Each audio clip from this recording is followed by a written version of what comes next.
Ay, nako mga kananay, andito kami kay Padre Pio. Isinimba namin ang nag-birthday, ang aming the one and only girl. Dito namin isinelebrate, dito kami nagsalo-salo, dito sa simbahan ni Padre Pio. Ito matagal na namin gustong marating. Nagkaroon lang ngayon ng pagkakataon. Ayan si Mister at gustong umakyat doon sa simbahan, sa bagong church ni Padre Pio. Dati chapel lang yan, maliit lang yan dati. Unang punta namin mag-asawa. Maliit lang ang lugar. Nagulat kami nung makita namin bonggang-bongga na, ang ganda-ganda na. Napakalawak ng kanyang simbahan. Nagulat kami mga kananay dahil ang ganda ng simbahan ni Padre Pio. Dinarayo siya. Araw ngayon ng Lunes pero may misa daw alas 2. Kaya dito naman kami. Dito tuloy na namin dito na maghintay magmisa. Dito kami 1:30.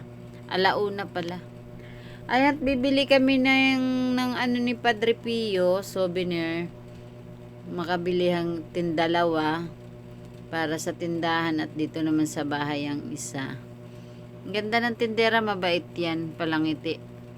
Ayan, mga kananay, bumili nga kami tsaka isang booklet na babasahin ni Mister.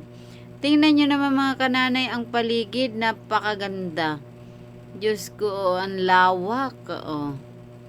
Ang ganda niya mga kananay.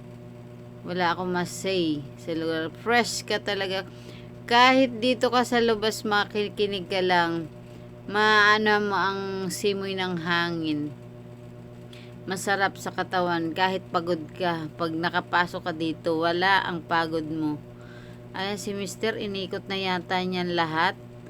At ito na nga ang simbahan na. Sa loob na kami niyan.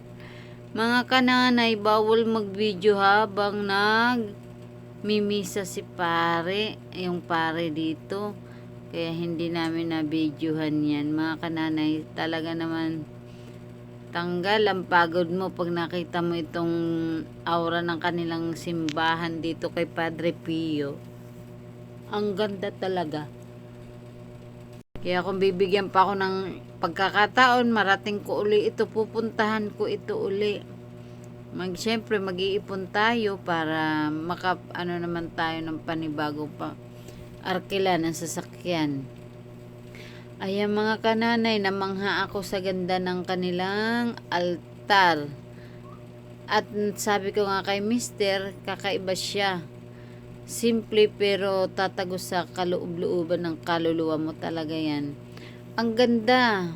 Matahimik ang paligid. Ayan si Papa Jesus nung kinuha na siya ni Papa God. Ayan Tingnan nyo naman kung paano tayo sinalo sa mga kasalanan natin dito sa lupa. Kaya sorry na Papa Jesus, isa ako sa makasalanan mong anak. Patawad po. Ayan mga kananay, pasyal kayo minsan diyan. Ang sarap sa pakiramdam kahit pagod na katawan lupa mo. Pag nakakita ka ng ganyan, talaga namang mawawala ang pagod mo. Ayan mga kananay, ganyan lang ang pero imahe ng Panginoon ilalagay mo sa puso't isip mo kung paano naghirap sa atin tayong makasalanan ng mga tao dito sa ibabaw ng mundo. Mga kananay, ayan, tingnan nyo naman yung kanilang kala mo napakaganda talaga niya. Ay siya mga kananay, hanggang dyan na lang. Ayan na lang siya. Salamat sa inyong panonood at talagang nagdampa kami ng Tagaytay.